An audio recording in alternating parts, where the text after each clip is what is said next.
Violence. You saw there some of the crime stats linked to gender-based violence just released this week. Well, the so-called hashtag SandtonShutdown protesters handed over a memorandum to the CEO of the Johannesburg Stock Exchange earlier. Since early in the morning, protesters gathered in the Sandton CBD to raise awareness of gender-based violence and femicide. And they say that corporate South Africa needs to take action. Well, Zanele Morrison is Director of Marketing and Corporate Affairs at the JSE. She joins us now via Skype. Zanele, thank you very much. Was the JSE prepared at all for this? Some of the protesters, I understand, were heckling a bit and saying, it wasn't good enough, that the JSE couldn't really respond to those demands, but said come back in 7 days kind of thing.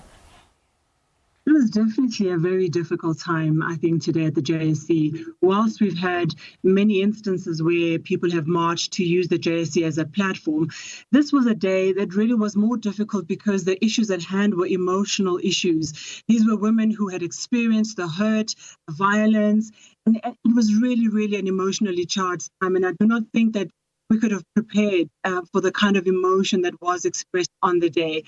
And we had to really sit with the organizers and spend a lot of time thinking about how do we as the JSE play a role and be the sponsor that they were asking for to relay the message to members as well as to the broader corporate South Africa through our listed companies and really get them to commit. And we do believe they are highly committed, but women needed a platform to be able to reach out and engage directly and be able to get that commitment. So you're your own company, but of course the JSE was chosen because of the many listed companies. Are you going to try and get some sort of coordinated response to the memo of demands, and how do you do that? The difficulty was that today the Call for Action Civil Society group actually consists of a number of NGOs as well as individuals.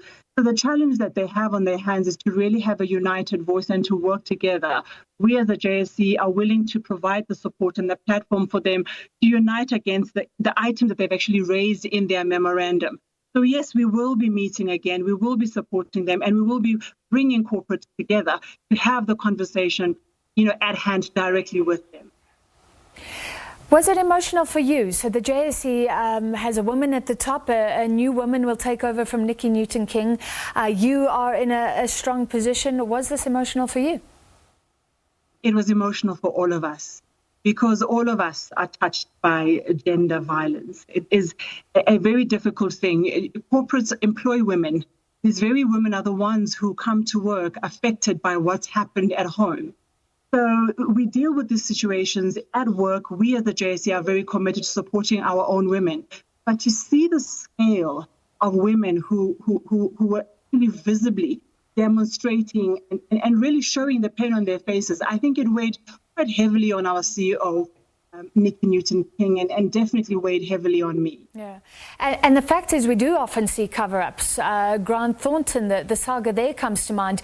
Do you think, do you agree with these protesters that corporate South Africa has a lot to answer for right now? Corporate South Africa plans what they need to do for society on a yearly basis.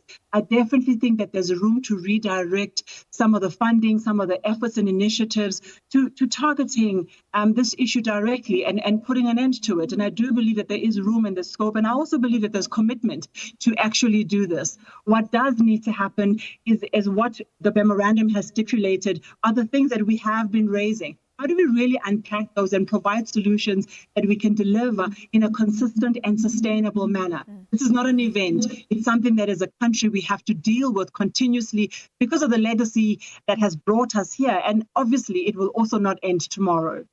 So can you elaborate on some of the specific demands in the memorandum and what the JSE plans to do? I mean, what will happen in 7 days' time when you meet some of those protesters again? Well, the management team and the team that's managing the whole Call for Action Civil Society are coming to discuss a few things. One of them is the gender pay gap.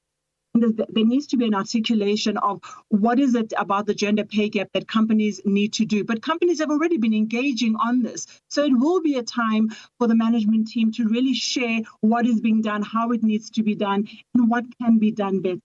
There also needs to be commitments that are very clear, done by a number of corporates. We are hoping that we'll be able to bring these together and the conversations can be had. And that'll be... Yes? I was saying in 7 days. I mean, is that even vaguely possible given the range of businesses we have? Yes, and we can't do all of them at once. And the difficulty we have now is we have to find manageable size groups to have the conversations with. We will see how well we progress with really reaching out, and the work has begun for us to pull those, that are closest to us. And I think I must say thank you to BLSA for their commitment. Business Leadership South Africa speaks directly to the CEOs, and they have expressed a lot of support for this cause. All right. Thank you very much for your time this evening. That was Zanele Morrison, Director of Corporate Affairs at the JSE.